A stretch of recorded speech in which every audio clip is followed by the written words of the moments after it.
Hello, everyone, and welcome to this Arise hosted forum entitled Ireland Unity Within Touching Distance.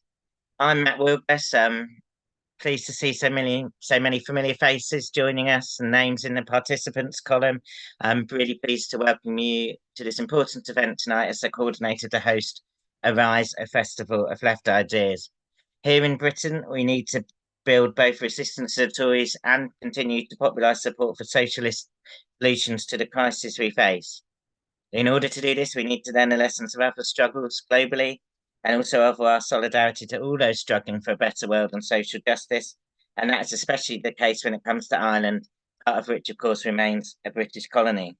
Therefore, the timely and important discussion we are having tonight is entitled Ireland Unity Within Touching Distance.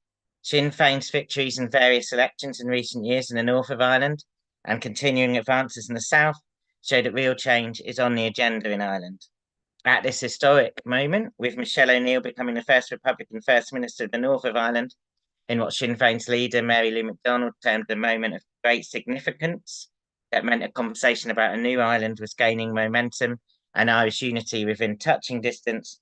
It's an honour to be joined by our keynote speaker, Mairéad Farrell TD from Sinn Fein, and for all of us involved in Arise to welcome her for this discussion. A particular thank you to those of you in the audience who were at our day school recently at the Marks Library, where we were due to have this section of the agenda, but due to clashes with Palestine demonstrations, so we couldn't quite make it. So it's great to see. I can see at least 10 people on the list who were at that event and are now here. So thank you for coming. It's great to see so many more of you joining us in addition. For many of us active in solidarity with the Irish cause over the years and decades, recent victories with Sinn Féin have been further confirmation of our need to again step up this work, including through building links with left and progressive movements in Ireland and making the case here for a border poll, including in the Labour Party and broader Labour movement.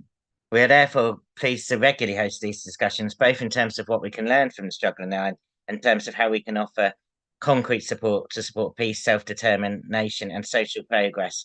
And I'm pleased to now have a few words from one of our volunteers, Ben Hayes, and why we think this discussion is so significant on the left here. Yeah, thanks. My name's Ben. I've just been asked to say a few words on behalf of Rise to introduce our keynote speaker for today. And in a period where those of us inclined to come to events like this can feel like we're on the back foot a lot of the time, I think there's a real value in having these kind of forums where we can discuss ideas on our own terms and consider how we intervene most usefully in the current situation. Right from the first Rise Festival back in 2018, something we've always tried to do is put Ireland back on the agenda, both figuratively and literally in terms of our events to the left here. I don't think it's any coincidence that the most effective and respected advocates of socialist politics in Britain, including someone I'm fortunate enough to have as my Member of Parliament, Jeremy Corbyn, have understood the nature of the British state's historical role in Ireland and the importance of defending the peace process and the right to self-determination. In recent years, Ireland has also been somewhere with lessons for the left across Europe and indeed more widely, with the growth of Sinn Féin to become the most popular party north and south of the border, illustrating that a platform which opposes the economics of austerity, champions equality, and put forward an independent internationalist foreign policy can and is winning mass support. So on that note, it's a privilege to introduce someone who has used her platform as an elected representative to make the case for progressive change in Ireland on issues like housing and education, and also spoken out for peace and justice globally, including addressing the recent Palestine demonstrations here in London. The TD for Galway West, Mairéad Farrell via Matt Wilbess. Thank you so much. Thanks for those words, Ben and Matt. And I want to thank the organisers for inviting me to speak with you today. And obviously, as Matt mentioned, this was supposed to happen a number of weeks ago during the day school that you had yourselves.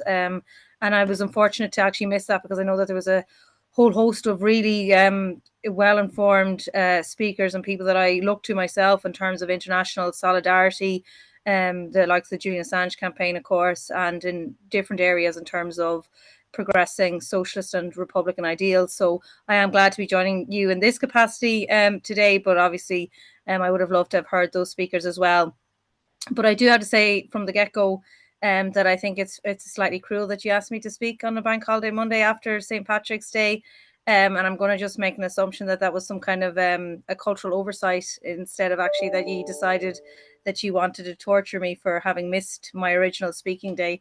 But look, I'm going to try my best to get through this, and hopefully we'll be able to have some kind of a good discussion afterwards, because I do think in these types of talks, it's really kind of a good discussion afterwards. That will be better, because for me, of course, I'm unsure as to the level of engagement that you've previously had in terms of what is happening at this moment in the north. But of course, you know, the reason I really am speaking with you here today is because I'm doing this just slightly over a month or not that long after Michelle O'Neill became First Minister here in the north. And I think it's really hard to overemphasize the actual how important this is, and what kind of a momentous day that was for Irish Republicans, for nationalists, but of course, really and truthfully, for anybody who values equality in the north. And you'll all be aware that the north really was created as a state with arbitrary boundaries drawn, which were gerrymandered to ensure that an Irish Republican, not to mention a woman, would ever become First Minister in the north. And that is why it is so hugely momentous that Michelle has become the First Minister. But what has been clear from the get-go, what was clear from the campaign that Michelle ran in those assembly elections now almost 2 years ago, was that she wanted to be a First Minister for all. She has done so. She has been clear in relation to being a First Minister for all, and that she would do so that there would never again be a situation whereby one cohort of a population is treated as second class to another. And she has done that very clearly. Now, the whole restoration of the institutions themselves in the north is a hugely positive development for everyone. Like, there's the historic nature of Michelle coming into office literally in a state that was designed to ensure that that would never happen. And it does show a sign of change in terms of what is happening in the north. And of course, it is also an indicator in terms of wider politics of Irish unity. But the restoration of the institutions in the north also fell in the backdrop, I suppose, of increased industrial action by public sector workers across the north about unfair pay. And that definitely added as well to the pressure and the clear need for the executive to be back up and running. And there are, of course, a lot of challenges that the executive face. You know, there's chronic underfunding as a result of Tory austerity. The public services have been left on their knees. And it is obviously crucially important now that the executive parties come together to call for further financing. We are in, I suppose, for us as well, in a time of economic opportunity. If you look at it for an all-Ireland perspective, an economic opportunity that, you know, values people, that actually puts a value on people. And it's quite interesting when you look at the executive now, how it's up and running, and the ministerial positions that we hold. Sinn Fein holds the very key economic role. So we hold the ministries of finance, economy, and infrastructure, and these are obviously really crucial ministries as well. But of course, there is that whole issue, and the very serious issue of that underfunding as well. But for us, I suppose we see an opportunity for an all-Ireland economy and the need for very strong north-south cooperation and investment. And that was very clear from the meetings that have happened before. I suppose the executive was back up and running during that process and then afterwards as well. And just in relation to Michelle O'Neill and her very much her focus in terms of being a First Minister for all, well, that was clear during the campaign. It was also, which was nearly 2 years ago now, but it's been clear since that election, and it is clear now as well since she took that office. And you'll have seen that it was very clear in the speech that she gave when she took the position of First Minister. It was also clear, you know, in terms of her work in the last number of weeks. One of the things that she did was she went to a PSNI graduation ceremony with Jerry Kelly. She was also recently at a Northern Ireland soccer match. So where the women were playing. So I think it's been very clear that she's been very front-footed in terms of the way she's dealing with this, and obviously with the challenges of power sharing, and also holding the Tory austerity to account, which is very significant. I just want to give a bit of background, I suppose, for somebody like myself. And I think, Ben, you mentioned, sometimes it can be very, we all go through very difficult times when we're active in politics, when we come from political families or political households, or we've all seen kind of the worst of times as well as sometimes the best of times. And I think that, to give a little bit of context of the importance and how momentous really that is, I might just give a bit of kind of a personal background. So my dad is from Belfast, and I remember a time when the North was a very, very different place. And I think that if that generation before me had been told that someone like Michelle O'Neill would become a First Minister, they would find it very hard to believe. But I do think that the Irish people have always had a very powerful sense of hope. And I do think that that powerful sense of hope comes from the very dark days that we have experienced. And one of the things, obviously in my time, I haven't experienced that level of dark times that others have previously experienced. But I think that some of the words that Bobby Sands wrote in his time in Long Kesh really kind of highlight that, or show that whole sense of hope, and how even in the very dark times that you have that sense of hope. So I just want to read a little bit of something that he had written, and it says, "It lights the dark of this prison cell, it thunders forth its might. It is the undauntable thought, my friend, the thought that says, I'm right." And to me, it is that thought, that vision that we have as a society which treats all the children of the nation equally. And that term, all the children of the nation equally, comes from the proclamation that the leaders of the 1916 Rising wrote. And to me, that's the core and the essence of what we're about and why we're doing what we're doing. But those lines from Bobby Sands also says to me very clearly that, it's that idea that, you have that vision for equality, for solidarity, for justice, that keeps us pushing forward, and that we can continue to keep going forward no matter what is thrown at us. And I think that is very important, and that's something that I hope that people will take from this, that if we keep that with that, if we feel that we're fundamentally right in doing what we're doing, if we fundamentally believe that the vision that we have will change society for the better, that it will make society a more equal place for all the people of the world, well, then we need to continue no matter what is thrown at us. Now, obviously, in Sinn Fein at this moment in time, we are in a relatively good place at this moment. We're in a unique position, obviously, in the south, that Sinn Fein is now the largest party of the opposition. That is the first time that has ever been the case. And we have Mary Lou McDonald leading us in this position for the very first time, and she's leading very much from the front. And I think that we've been clearly doing well in polling, and we really want to have the opportunity to lead to the next government. But obviously there's a lot of time between now and an election, and as you all know, many things can change. But for us, it's continuing with our core politics, that of Irish unity and that of equality, and that we continue using the language of a need for that change, and using the language that ordinary families and workers understand, because I do think that is crucial. And I think language is extremely important, and everybody should feel that they understand what is happening on a political level. And I think far too often in media debates, particularly, our politicians or our journalists will say that an issue is too complex for the people to understand. And that's, of course, absolute nonsense. And I find when they say that to me, that usually it's that they don't want people to understand. And that's why I think the issue of language is so crucially important, that everybody feels that they have access to politics. And I was just saying before this meeting started that last night, obviously it was St. Patrick's Day, and I usually don't go out in Galway because it can be a bit difficult. But I was out last night when I had a few friends down visiting from Dublin. And anyway, two girls came over to me and asked me, was I me?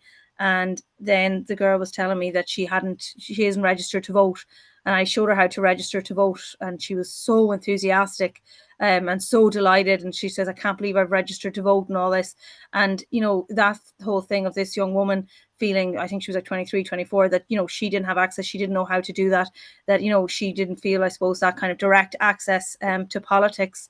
That sums that up for me, and that's why I do think language is so important, and us bringing people along with them. And I just said two things to her. I said, you know, first of all, know that it's a secret ballot, and you can tell somebody, yeah, no problem, I'm going to vote that way, and you can vote the way you want, and it's secret. And I said, second of all, don't let anybody tell you that you don't understand politics or tell you who to vote for. You can make that decision up for yourself. And I think that's really the crux of what, if we want to bring as many people with us and have as many people involved in politics, I think that's really important.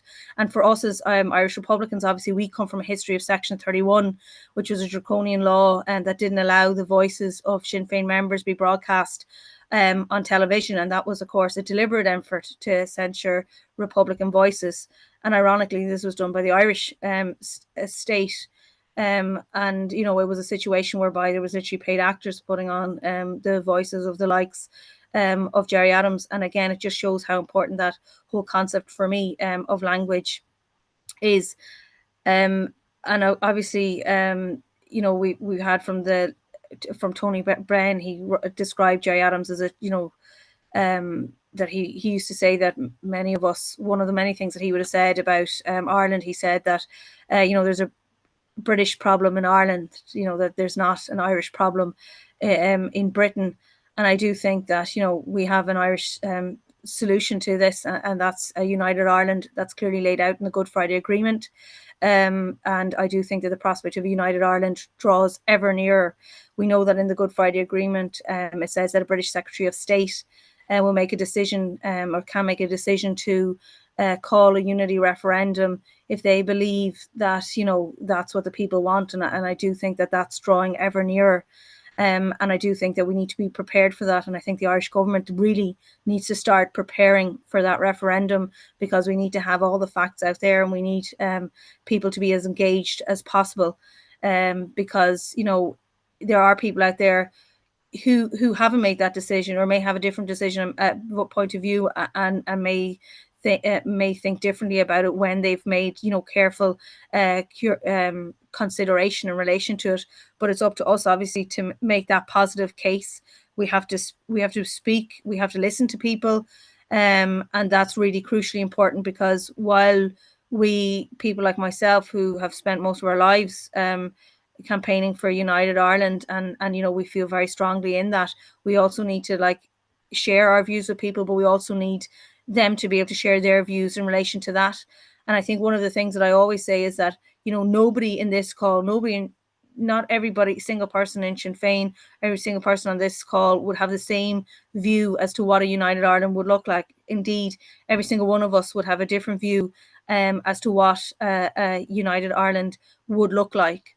But I do think that we're really standing at a threshold of a new Ireland, and that Ireland would be a better Ireland, both north and south. Because to me, clearly, Irish unity isn't simply, you know, the combination of two jurisdictions. It fundamentally allows for the self-determination of the Irish people, and the Irish people themselves will be crucial and central to that, to making that decision. And that whole concept of self-determination is extremely important to me. And to me, that would be the freedom from class and religious inequalities. And that these standards will be the measure of how we will measure the success of a united, a new and a united Ireland, which I really do believe is within our grasp. And I hope that we have your solidarity in relation to that. I think I might leave it at that and see what kind of questions yourselves will have in relation to it. But what was crucial, again, Bobby Sands had said, you know, that we all have our part to play. And I really do fundamentally believe that. I have my part to play. You have your part to play in relation to this. And indeed, everybody does. But with self-determination, crucially, we need to obviously listen to the voices and understand what the people of Ireland themselves want. So Sinead, for now. Thank you. Thank you so much for that contribution, and thank you everyone for tuning in. It's a good attendance, I think, today for an Ireland meeting. We are very pleased to be the sort of one of the main currents on Britain that supports Sinn Fein and draws attention to the issue, but we're also aware that there's a lot more to do, and I think there's a lot of things for us to discuss there. Can I just say to everyone on the call, and I'm quite excited to see some international guests, including from the US, on the call. But if you haven't done already, please do put in the Q&A box not only your questions, but also where you're tuning in from, and I'll do some shout outs in a bit. Please also, if you can, and I should have said this at the start, do donate to Arise Festival at the link, which will be posted in the chat in a minute. Each one of these events is put on by volunteers, but they do each cost hundreds of pounds to put on, especially with I think it'd be fair to say some greedflation going on the tech giants of how much their bills seem to be going up at the moment. Before we go on to the sort of broader questions on Ireland, something that you mentioned in your contribution is something that obviously is just the dominant issue in discourse is Palestine. And when I was speaking to you and you were recently in London, you said sort of the differences between quote unquote mainstream attitudes on the Palestinian question here as opposed to in Ireland. I just wondered, I think for a lot of the younger people on the call in particular, it'd be useful if you could outline how Sinn Fein sees the Palestinian question and what role Sinn Fein plays in terms of driving solidarity with their anti-colonial struggle. Thanks. Yeah, I think I think unless you're in Ireland, it's hard to kind of even envisage how strong the support for the Palestinians is, and that's not just like in the last one, the genocide that we're witnessing at this moment in time, but it has been for as long as I can remember. And I think that Irish people really identify with the Palestinian people and the Palestinian struggle, and I mean people who would in no other way have an interest in politics. Friends of mine. And, you know, even like one of the things that I always kind of use as an example is, you know, kind of social media influencers who maybe do like makeup tutorials and, you know, what they're wearing, you know, the outfit check or whatever they call it. Those people are even like pushing Gaza and the Palestinian cause really strongly on all their social media platforms. So it really is a situation whereby the general public are really in tune in this and really pushing it. And as a result of that, I think the Irish government has been pushed. Like, I mean, there is obviously an element of solidarity there, but have been pushed because of, you know, the strong solidarity from the people. And when I was speaking actually in London at the Palestine rally, I hadn't even thought of, you know, I hadn't really realized that at that moment it was, the big thing was saying that your politicians should be calling for a ceasefire. And sure, we had done that months before the government had called for a ceasefire. So what hadn't been on my radar, it hadn't even been on in my speech, because I just didn't realize that. I suppose in terms of Sinn Fein, we have had long decades long solidarity with the Palestinian people as well. We try our best to bring the Irish government forward in relation to it. We're very clear that Ireland stands as a unique country in Europe in terms of our solidarity with Palestine, that we need to use that voice, that lone voice at times, to push Palestine and push that solidarity. And that's often what we would hear from our Palestinian comrades. Thank you, that's great. I think another thing that always struck me when I've been, my background politically is primarily in Latin American and Cuba solidarity, and the very strong relationships that Sinn Fein has with the Cuban revolution and other progressive movements in Latin America. Something perhaps I think in the British left people don't necessarily know enough about. I'm going to move on to some questions on the current situation in Ireland now. But first of all, just a big shout out to we've had over 100 people join us on the Zoom now at different points. We've got people from Edinburgh, Glasgow, lots of different places in London, Salisbury, Bergen, I hope I'm saying that right, in Norway, Chelmsford, and excitingly Maine, USA, where we have someone who's hoping to move back to Ireland to vote for Sinn Fein in the next election in the South, currently living in Maine, USA, and they've got a question. I've got 3 questions now, specifically on the situation in Ireland. They're quite long ones, so just pick out things you want to sort of focus on. The first one is asking about the I think it was last week or just a bit over that voters rejected the 2 constitutional changes proposed by the Irish government, and how does that reflect on feelings about the government in the South? The second one, which 2 people have asked questions on, Ben and Sean, is about the increased far-right presence in the Republic around the issue of sort of anti-migrant racism, and how Sinn Fein responds to that and how they see it. And I suppose also linked to that, our friend from Maine in the US is asking about the housing crisis in Ireland and how drastic that is and what Sinn Féin's solutions are to that. So I know they're a bit all over the place, but I think there's some. I'm trying to sort of group together what's in front of me here, and I think they kind of have some linked themes in them, hopefully. Yeah, thanks. So the whole issue, we had the 2 referenda last week. Was it last week at this stage? Maybe it was the week before at this stage. But it was a very clear no vote. So we actually, on one of them, in relation to the whole issue of care and how that was written into our constitution, it was actually the strongest no vote that has ever been in a referendum so in Ireland. So that was a really strong vote. I think people voted because they I think people voted very much because they were against those 2 changes. I think that that was kind of the crux of it, like, and it's very important then that obviously people listen to what the people have to say in relation to that. So I wouldn't necessarily say it was just a reflection on government. It was more they were very much against these two changes, and that's why they voted overwhelmingly in relation to that. Then there was the question on housing, and the one before that, sorry, Matt, was just on oh, it was the far right. Yeah, okay, the far right. So in relation to the far right, it's actually quite interesting because in Ireland we haven't had that kind of a coordinated and organized far right before. So it is something that's quite new to us, and that's, I suppose, where we can all learn from each other in terms of an international perspective, because obviously there'll be countries that would have had that kind of an organized far right more so than previously.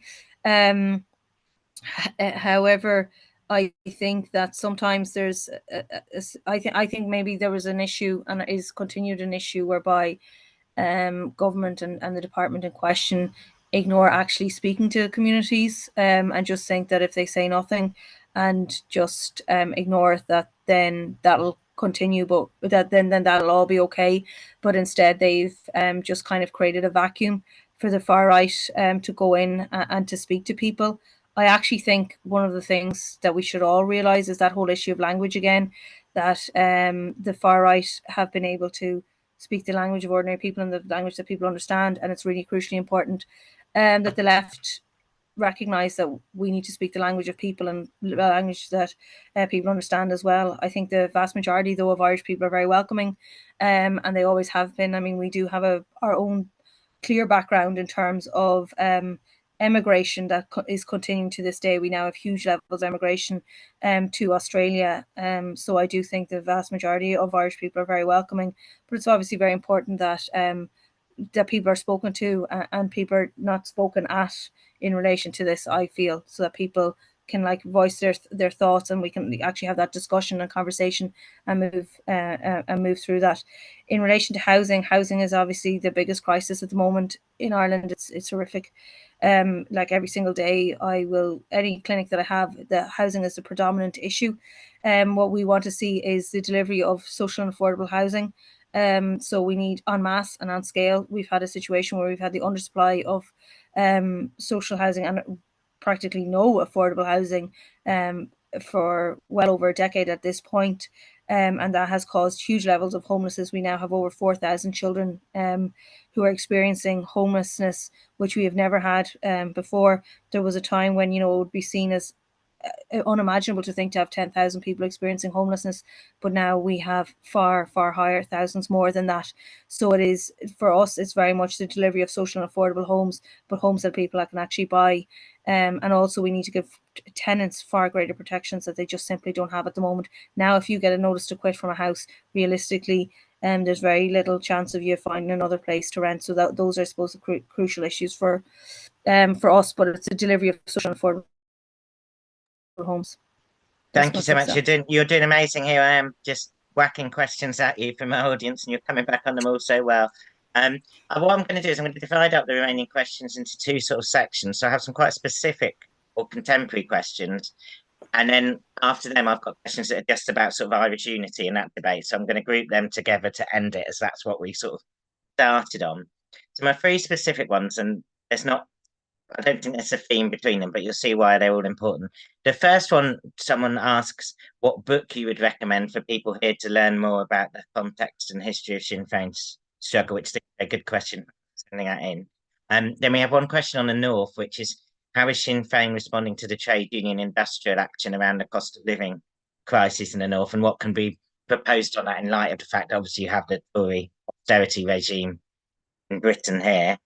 And then the other specific question is from Murdo, who's tuning in Glasgow, who says that who's basically asking about the issue of neutrality in our Irish neutrality as it is now, and in a future, if there is to be a future United Ireland, keeping the neutrality, and is mentioning about how the DUP in the North have said about hosting UK nuclear submarines if they were removed from Fastlane, and obviously there's a lot of talk about NATO and so on as well in the south and the north of Ireland. So I suppose that's a general question really about neutrality.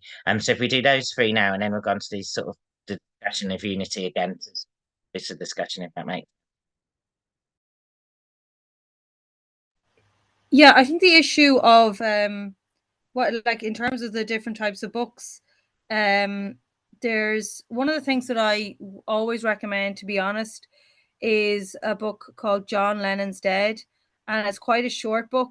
Not that I find if you recommend a short book, at least people will definitely actually read it. But I think that it's actually quite a good book. It's in relation to the women's struggle, and particularly the women in Armagh jail and the time on hunger strike, and I think it's a unique perspective. We often hear about the men's struggle, but we don't hear as much on the women's struggle. So I think that's quite a good one. It's written by Sheila Dara, so you can easily get that on the Sinn Fein bookshop website. I also think the book 10 Men Dead is really good in relation to the hunger strikes as well, and I think that's quite a powerful read. I think I'd say probably those two books. Geez, I have all the books behind me, and you know what's going to happen is as soon as I finish this call, I'll think of other ones. But I suppose I think probably two of those books are probably quite good. Obviously, looking at James Connolly's writings is quite strong as well, and I think that's kind of probably the other thing. So in relation to the public sector workers, we've been clear that they deserve fair pay, and we've pushed for the restoration as well. So I know that our own MLAs have been actively working on that, but I also know that that we, with the issue with Caoimhe Archibald now being in finance, and Conor Murphy being in the Department of the Economy, that they have been working directly as well, and have been raising the whole issue of Tory austerity, obviously something that we've been raising for quite some time. In relation to neutrality, like, this is obviously a cornerstone of our politics and our policies, that we fundamentally believe in Irish neutrality, and even when there was it looked like there was going to be moves to try and get rid of our neutrality, or at least work towards that, we were very actively involved and campaigning against that. At the end of the day, we need to realize we're seeing the use of Shannon Airport, that's still being used by the US military, how that impacts on our neutrality as well. So I think that's something that's fundamental to our politics and our policies, and Matt Carthy has been doing an excellent job in relation to being our foreign affairs spokesperson. So I think that's probably it, and I'm going to be kicking myself about the books, but sure, if I think of a number of books, I can always just send them to yourself, Matt, and you can divvy them out. Yeah, and we've put those two books in the link to the Sinn Fein bookshop in the chat. But obviously, if people go on there, you can look through the whole Sinn Fein bookshop and have some looks. There's also, of course, Jerry Adams's various books I always recommend to people who haven't read them, and they're still very commonly available here. A very specific pamphlet that I might recommend to some of our viewers is something that you can get online, which is Jeff Bell on the cost of bipartisanship, which is about Labour's awful policies in government in the 60s and the 70s on Ireland, which is from a very much a far left perspective, but I think a lot of our more, how can I say this? Some of our older viewers have recommended to me before, and it's worth a look at. Thank you to everyone who is engaging with us in the Q&A. See more people coming in. Please do, as I said before, make a donation if you can. And please do look up also on the Arise YouTube channel. You can see a educational we did with Comrade Jim McVeigh from the Connolly Visitor Centre on James Connolly. So as well as reading his works, I'd recommend people have a look at that. It's about an hour-long in-depth discussion about Connolly's ideas today. For the final round of questions, thank you again to our speaker for joining us on the bank holiday. It is very much appreciated. And thank you to the audience as well. These are all themed, roughly speaking, around the question of sort of Irish unity in the next stages in it.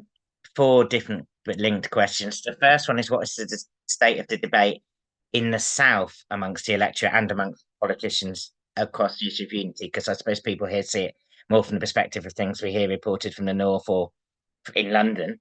A second one is that what is the difference between different generations across Ireland in support for Irish unity?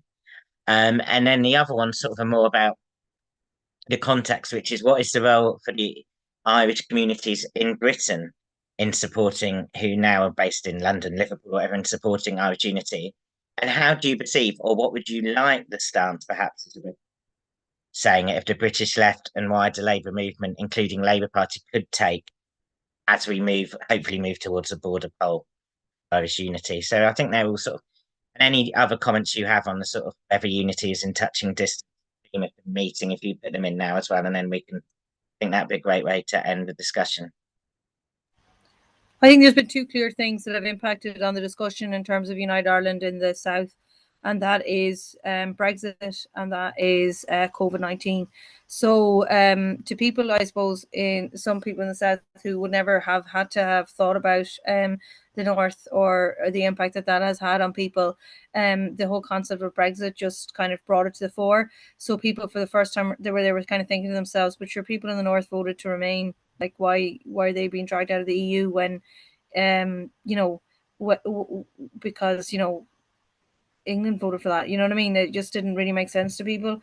And then COVID-19, obviously, there was a situation whereby, like, obviously COVID doesn't recognize some, random border on the island of Ireland, and that everything had to kind of been done on an all-island basis, like, on an Irish basis, because with COVID-19.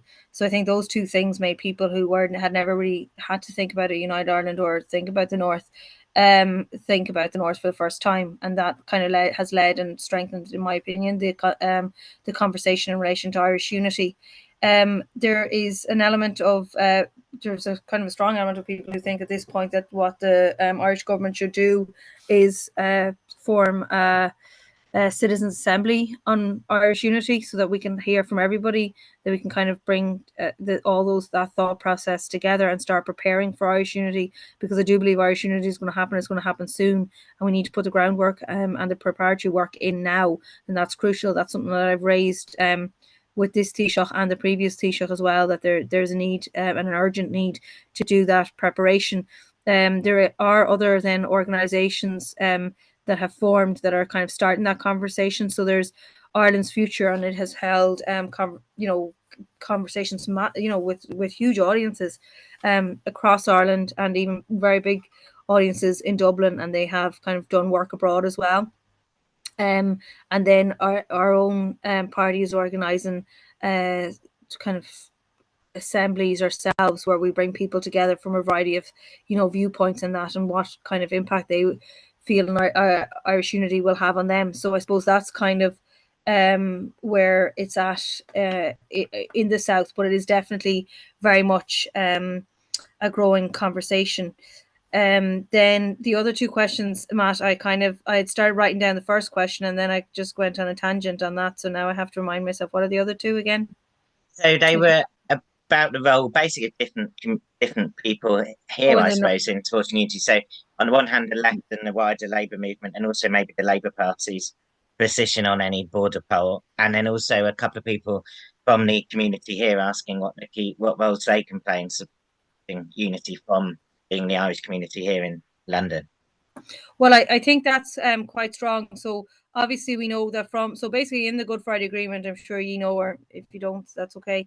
In the Good Friday Agreement was set out that the British Secretary of State would make the decision about when to have a Irish unity referendum. Obviously it's a question for the Irish people to decide then what they would like to do. But what we need to see is the pre-party work being done by the Irish government in terms of what United Ireland would look like, etc. But then also what we need to see is that decision actually be made, and looking at it, like, I mean, we have seen the way trends are going. We have seen opinion polls on that in relation to Irish unity. So to me, I suppose it's really to put that pressure as well on your government to act on that. And indeed, obviously, if there was a change in government, that whoever takes over would also, that there would be that pressure there. And I think solidarity is always, international solidarity is always a really good and strong thing. And I think even events like tonight are good and welcome. But I suppose that's where it fundamentally comes down to. And Matt, I think since we do have somebody from Bergen in Norway, I think we could also just all go to Bergen in Norway and have the conversation, and take a little trip. I think that would be even nicer.